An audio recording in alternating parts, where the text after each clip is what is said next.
Bagda publication online classes में आपका हार्दिक स्वागत है। चैनल को लाइक, सब्सक्राइब और शेयर करना कभी ना भूलें। अगला टॉपिक लेते हैं भाववाचक संज्ञा। व्यक्तिवाचक संज्ञा, जातिवाचक संज्ञा पूर्ण हो चुकी है। अब है भाववाचक संज्ञा। भाववाचक संज्ञा कहते किसे? वे शब्द जो गुण, दोष, अवस्था, दशा, स्थिति आदि के भाव का बोध कराते हैं, भाववाचक संज्ञा कहलाती है। भाववाचक संज्ञा केवल महसूस करने योग्य होती है। भाववाचक संज्ञा को अपन महसूस कर सकते हैं, न देख सकते हैं, न स्पर्श कर सकते हैं, केवल महसूस कर सकते हैं। भाववाचक संज्ञा दो प्रकार की होती है। भाववाचक शब्दों को दो भागों में या दो रूपों में बांटा गया है। एक तो होता है आपका रूढ़ भाववाचक शब्द, दूसरा होता है यौगिक भाववाचक शब्द। अब रूढ़ भाववाचक और यौगिक भाववाचक शब्द कौन से होते हैं?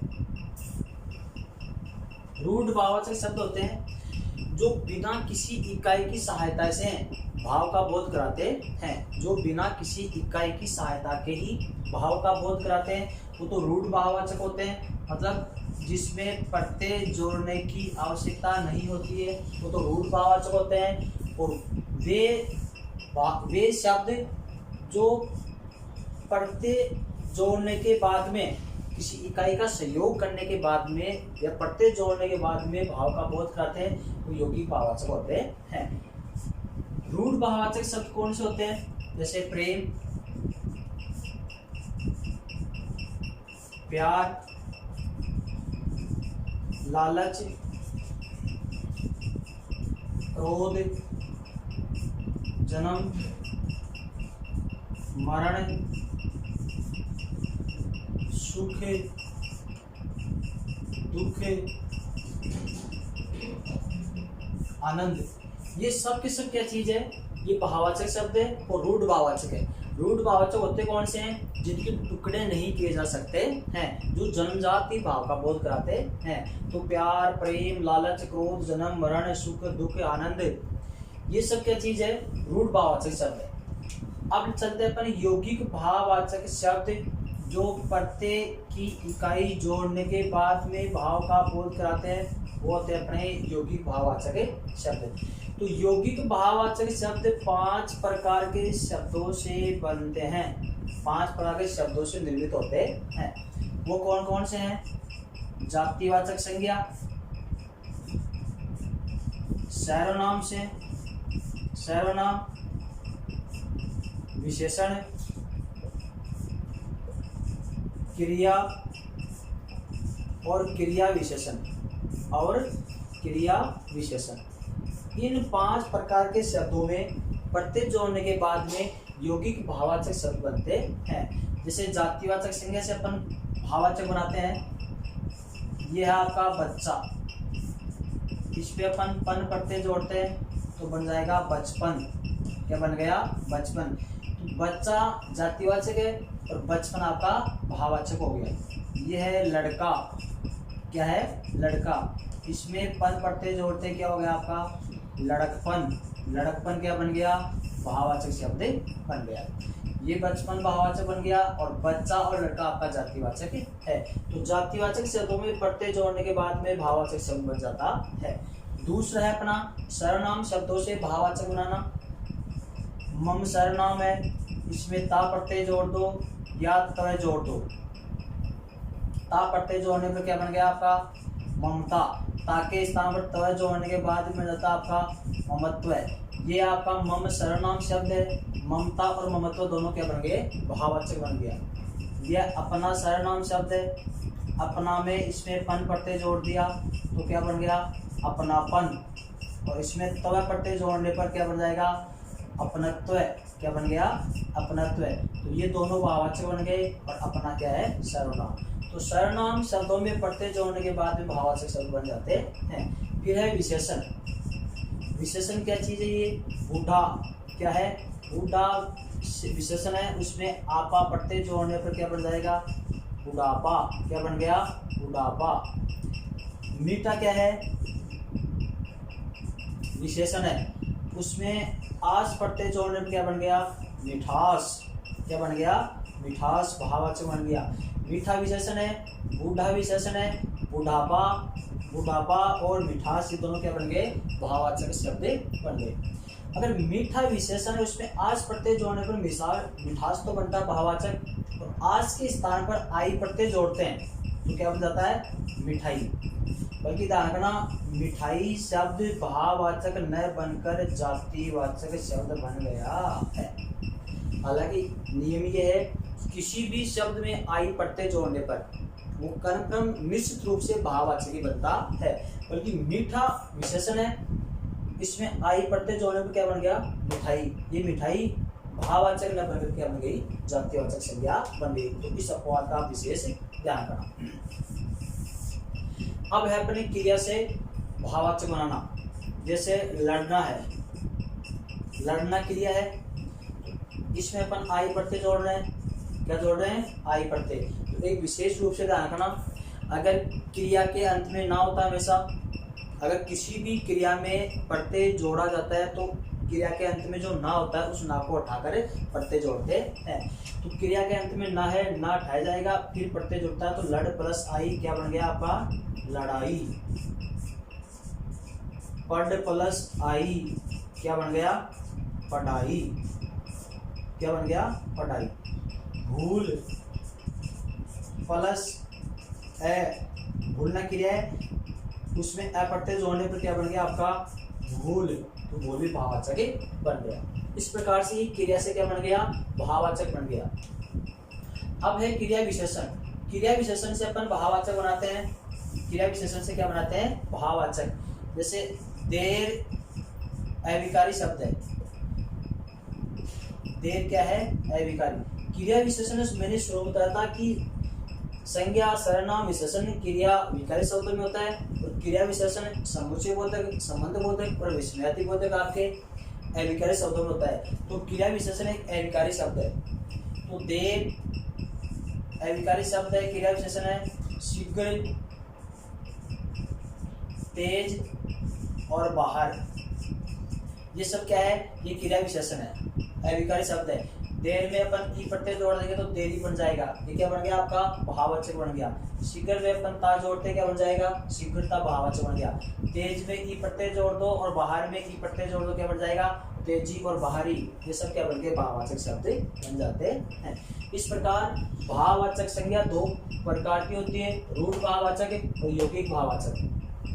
रूढ़ भाववाचक बिना किसी प्रत्यय या बिना किसी इकाई की सहायता के भाव का बोध कराते हैं, और यौगिक भाववाचक प्रत्यय जोड़ने के बाद भाव का बोध कराते हैं। यौगिक भाववाचक 5 प्रकार के शब्दों से बनते हैं, जातिवाचक संज्ञा, सर्वनाम, विशेषण, क्रिया और क्रिया विशेषण। इस प्रकार से हो गया आपकी भाववाचक संज्ञा। अब है अपने संज्ञा के विशेष नियम। संज्ञा के विशेष नियम वो इस प्रकार से हैं। अब है दोस्तों संज्ञा के विशेष नियम। संज्ञा के विशेष नियम कौन कौन से हैं? संज्ञा के विशेष तथ्य, संज्ञा के विशेष तथ्य। पहला है व्यक्तिवाचक से, व्यक्तिवाचक से जातिवाचक बनाना। व्यक्तिवाचक से जातिवाचक बनाना। पहला नियम ये है कि व्यक्तिवाचक संज्ञा से जातिवाचक संज्ञा कब बनती है। जैसे रावण व्यक्तिवाचक है,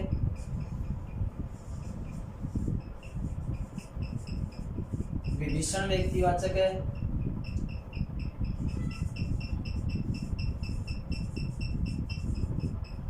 हरिश्चंद्र व्यक्तिवाचक है, हरिश्चंद्र व्यक्तिवाचक है।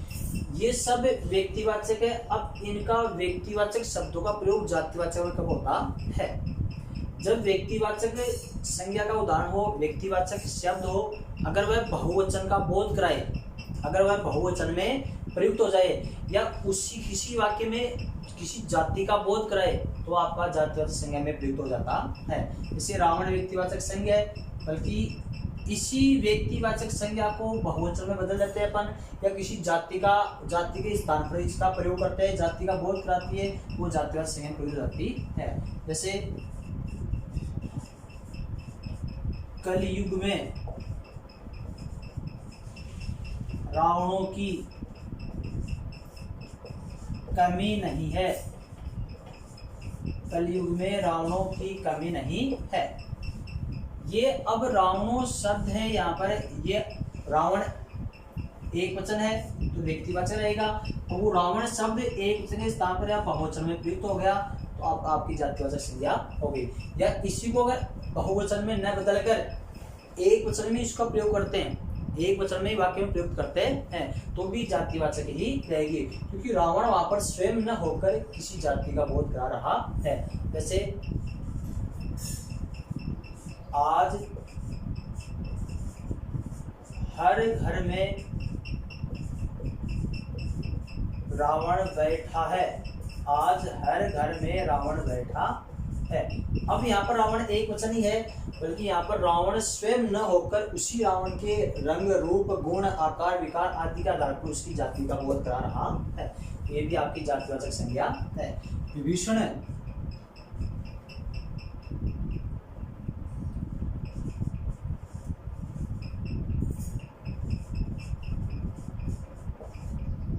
विभीषणों की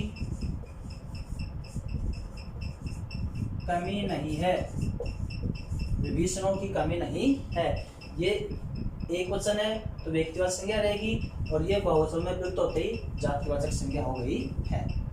फिर है तुम तो हरिश्चंद्र, तुम तो हरिश्चंद्र निकले, तुम तो हरिश्चंद्र निकले। अब यहाँ पर हरिश्चंद्र एक वचन है तो व्यक्तिवाचक संज्ञा है। अब ये भी एक वचन ही है, बल्कि हरिश्चंद्र स्वयं न होकर उसी की सत्यता के आधार पर, उसके गुण के आधार पर ही वो किसी की जाति का बोध करा रहा है। ये हो गया आपके जातिवाचक। तो व्यक्तिवाचक संज्ञा से जातिवाचक संज्ञा इस प्रकार बनती है। दूसरा नियम है अपने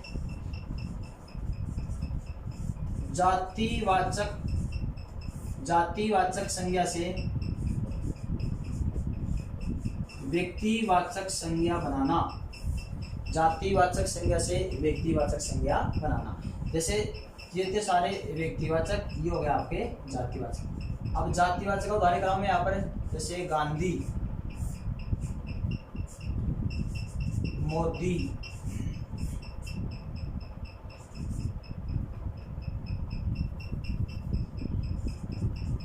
गोस्वामी,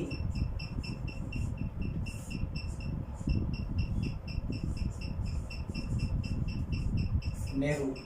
गांधी, मोदी, गोस्वामी और नेहरू ये सब जाति है, जाति का बोध कर रहे हैं। बल्कि ये जातिवाचक शब्द है, वो किसी कारण विशेष किसी व्यक्ति का बोध कराते हैं तो व्यक्तिवाचक में हो जाता है। जैसे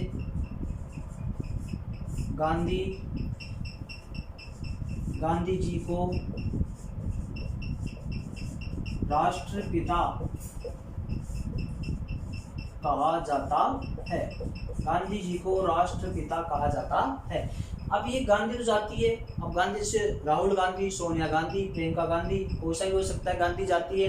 अब यहाँ पर गांधी जी को राष्ट्रपिता कहा जाता है। इस राष्ट्रपिता के आधार पर अब इस वाक्य में गांधी का मतलब है कि महात्मा गांधी ही होगा। यहाँ पर क्या होगा, महात्मा गांधी ही होगा। ये पर्टिकुलर किसी व्यक्ति विशेष का परिचय करवा रहा है, इसलिए व्यक्तिवाचक संज्ञा हो गई है।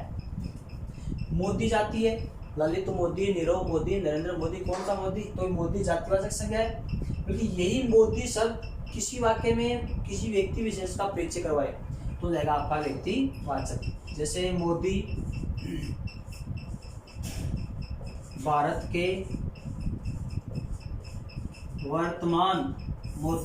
के वर्तमान प्रधानमंत्री है, प्राइम मिनिस्टर है, तो ये पीएम प्रधानमंत्री होते ही अब यहाँ पर और कोई सा मोदी नहीं हो सकता है, केवल नरेंद्र मोदी ही रहेगा। गोस्वामी, अब गोस्वामी जाती है बल्कि वाक्य में प्रयुक्त होते ही गोस्वामी जी ने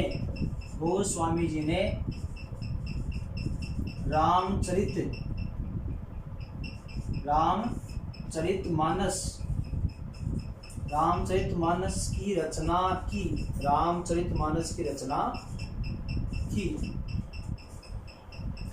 अब यहाँ पर ये जो रामचरितमानस है ये किसने कहा था? गोस्वामी तुलसीदास ही होगा।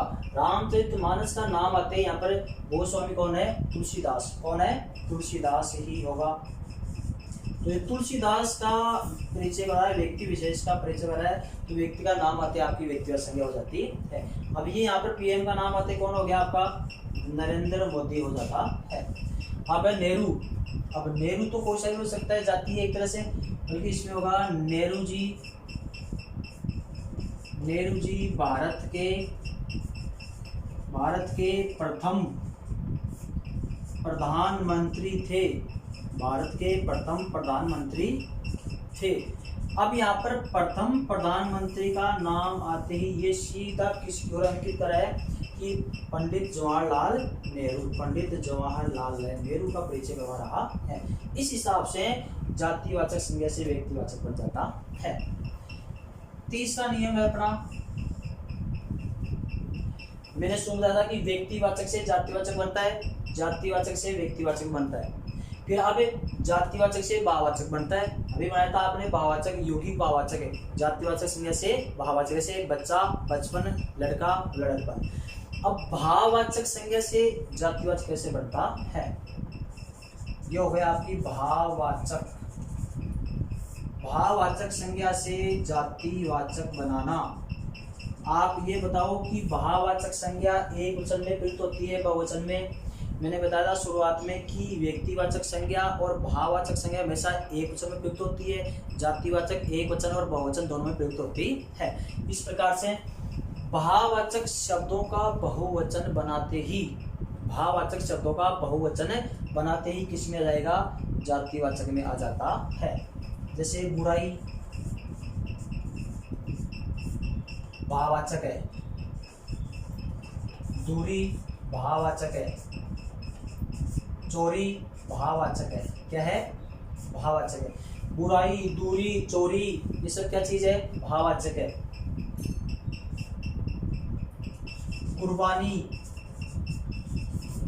क्या है? कुर्बानी, ये सब क्या है? भाववाचक है। अब ये यहाँ पर एक वचन है, बल्कि इनका बहुवचन में प्रयोग करते ही ये जातिवाचक में प्रयुक्त हो जाती है। जैसे बुराइयों से दूर रहो। अब ये बुराइयों शब्द बहुवचन में आते ही जातिवाचक हो गया है। फिर है दूरी,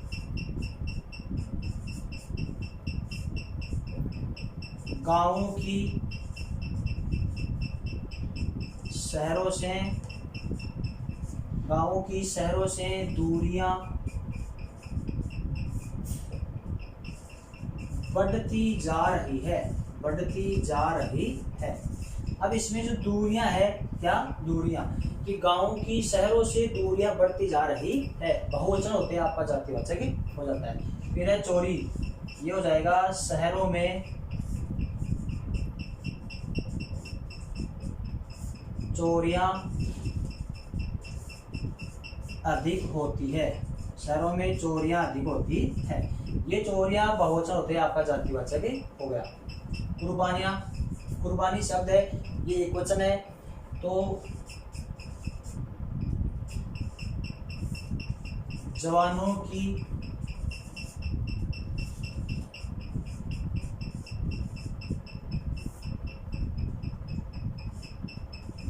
की कुर्बानियों को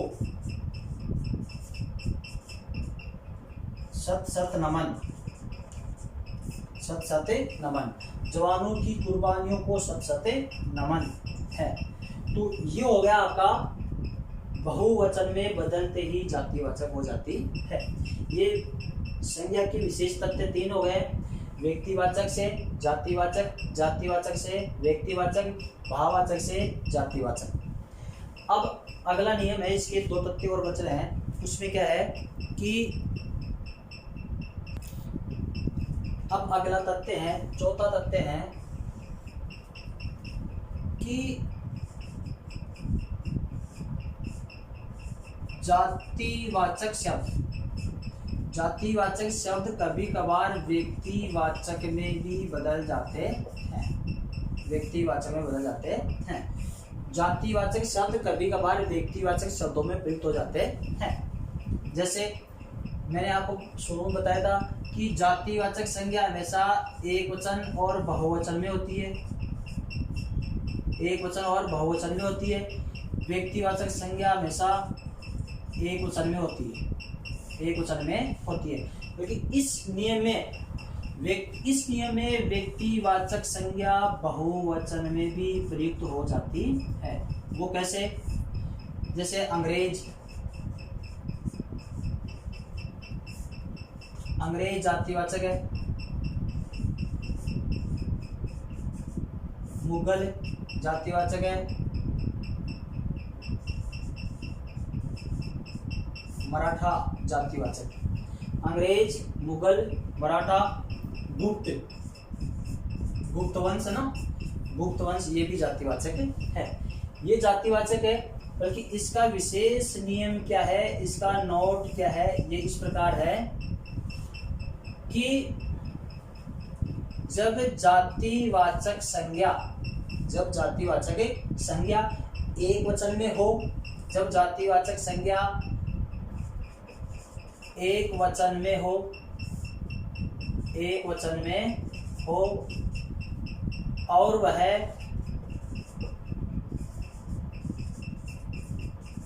बहुवचन में बदलकर, और वह जब जातिवाचक संज्ञा एक वचन में हो और वह बहुवचन में बदलकर किसी जाति समूह का बोध कराए तो वह व्यक्तिवाचक संज्ञा में प्रयुक्त हो जाती है। ध्यान रखना, जब जातिवाचक संज्ञा हो, एक वचन में हो और वह बहुवचन में बदल किसी जाति समूह का या जाति विशेष का संपूर्ण जाति का बोध कराए, तब आपकी वह संज्ञा व्यक्तिवाचक संज्ञा में प्रयुक्त हो जाती है।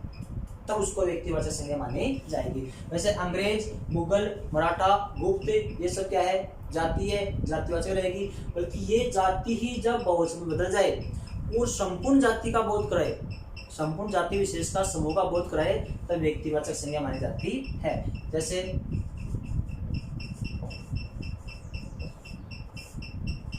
अंग्रेजों ने भारत में राज किया। अंग्रेजों ने भारत में राज किया। अब यहाँ पर अंग्रेजों, ये संपूर्ण जाति विशेष का बोध कर रही, संपूर्ण जाति विशेष का बोध करा रही है, तो इसको आप व्यक्तिवाचक संज्ञा में माना जाएगा। जैसे मुगलों ने भारत पर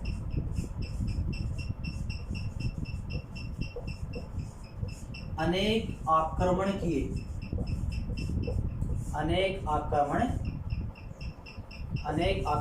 किए।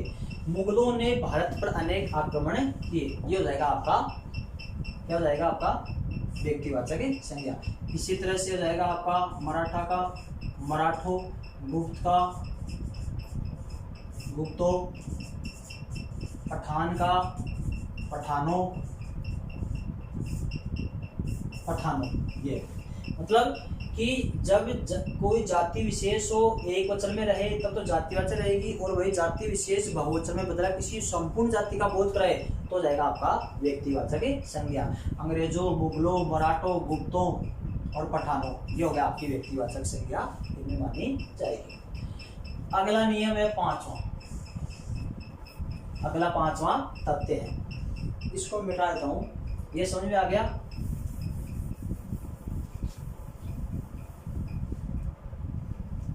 अगला पांचवा नियम ये है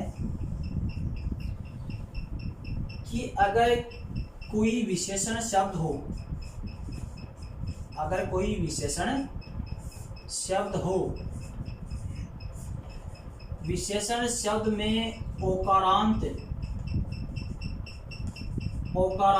प्रत्यय जोड़ने पर, ओकारांत प्रत्यय जोड़ने पर या फिर उसका बहुवचन बनाने पर, बहुवचन बनाने पर, बहुवचन बनाने पर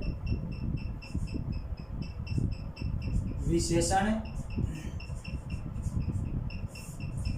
संज्ञा के रूप में, संज्ञा के रूप में प्रयुक्त हो जाता है, संज्ञा के रूप में प्रयुक्त हो जाता है।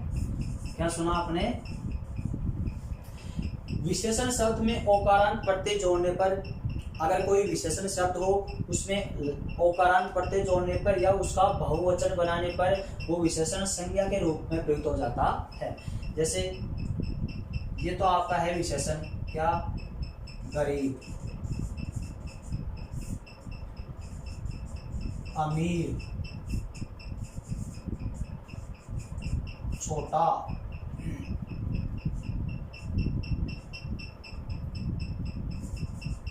बड़ा।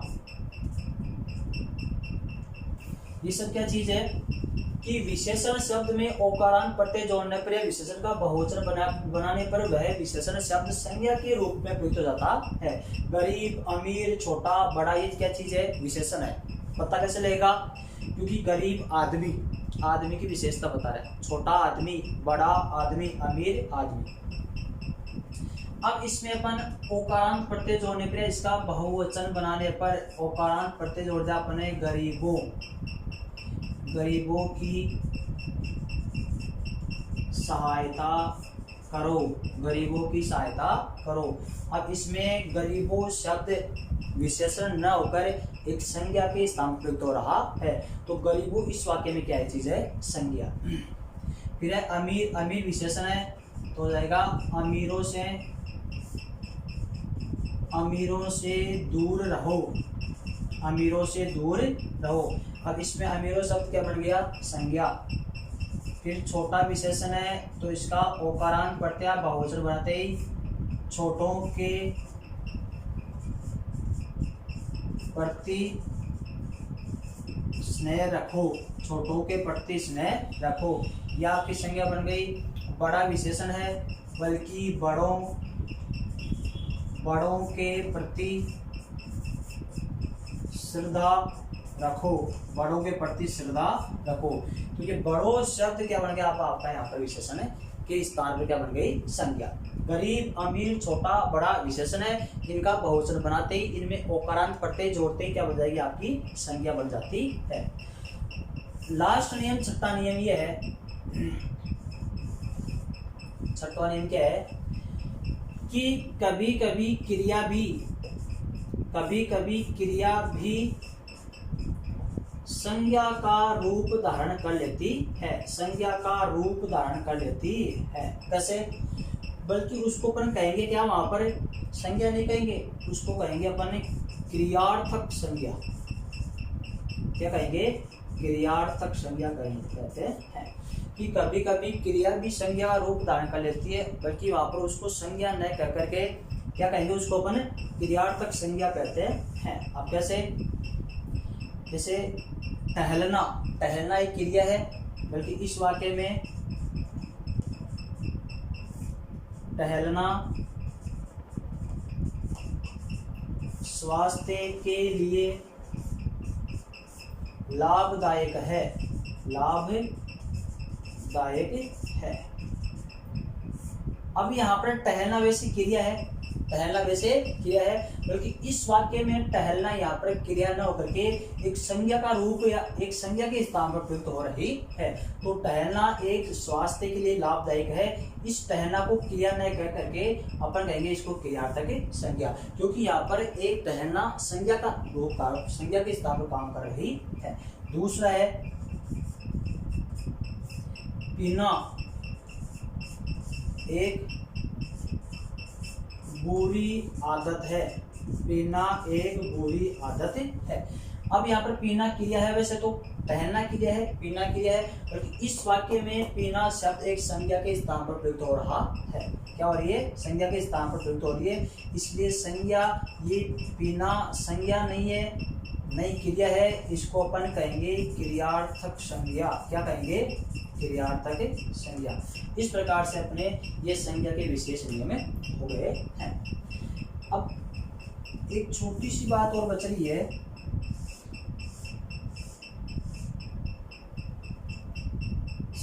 सातवां नियम यही है। सातवां नियम क्या है कि कभी कभार विशेषण भी संज्ञा के स्थान पर प्रयुक्त हो जाता है, बल्कि उसकी कंडीशन एक है, ये विशेषण भी संज्ञा के स्थान पर प्रयुक्त हो रहे हैं, बल्कि इसमें तो अपन बहुवचन बनाने के बाद में हो रहे हैं, बल्कि कुछ विशेषण ऐसे हैं जो बिना बहुवचन के ही संज्ञा के स्थान पर प्रयुक्त हो जाते हैं। तो उसकी कंडीशन, जैसे मान लो आपसे क्वेश्चन पूछा जाए कि संज्ञा विशेषण के स्थान पर प्रयुक्त हो सकती है,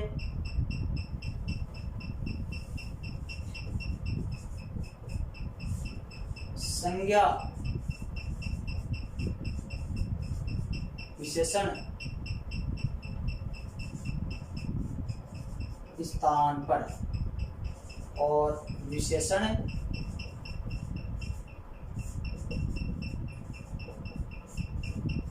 संज्ञा के स्थान पर।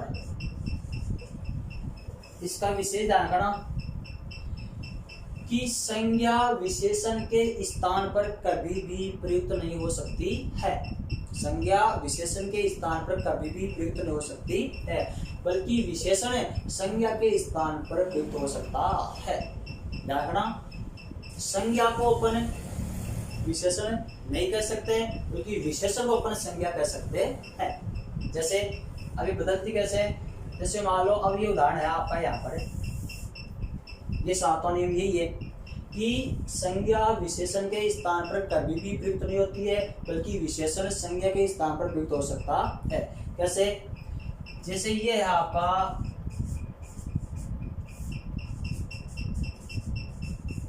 गरीब आदमी जा रहा है। गरीब आदमी जा रहा है। अब इसमें आदमी क्या चीज है? संज्ञा। आदमी क्या चीज है यहाँ पर? संज्ञा। गरीब क्या है? विशेषण। गरीब क्या है? विशेषण। आदमी इसमें संज्ञा है तो गरीब क्या है? विशेषण। अब इसी वाक्य को अपन चेंज कर देते हैं, परिवर्तित कर देते हैं, इसमें संज्ञा हटा दो और वाक्य ऐसा लिख दो, गरीब जा रहा है। गरीब जा रहा है। अब इस वाक्य में गरीब को अपन क्या कहेंगे? विशेषण कहेंगे या संज्ञा कहेंगे? अब यहाँ पर विशेषण नहीं है, ये गरीब शब्द इस वाक्य में संज्ञा का काम कर रहा है। क्या कर रहा है? संज्ञा का काम कर रहा है। इस वाक्य में गरीब विशेषण था, क्योंकि इसमें संज्ञा हटाते ही ये गरीब विशेषण था, वो किसके स्थान पर प्रयुक्त हो गया? संज्ञा के स्थान पर प्रयुक्त हो जाता है। इसी प्रकार से संज्ञा विशेषण के स्थान पर प्रयुक्त नहीं हो सकती है, बल्कि विशेषण संज्ञा के स्थान पर प्रयुक्त हो जाता है। ये 7 नियम आपके संज्ञा के विशेष तथ्य हो गए। अब अपनी संज्ञा पूर्ण रूप से कंप्लीट हो चुकी।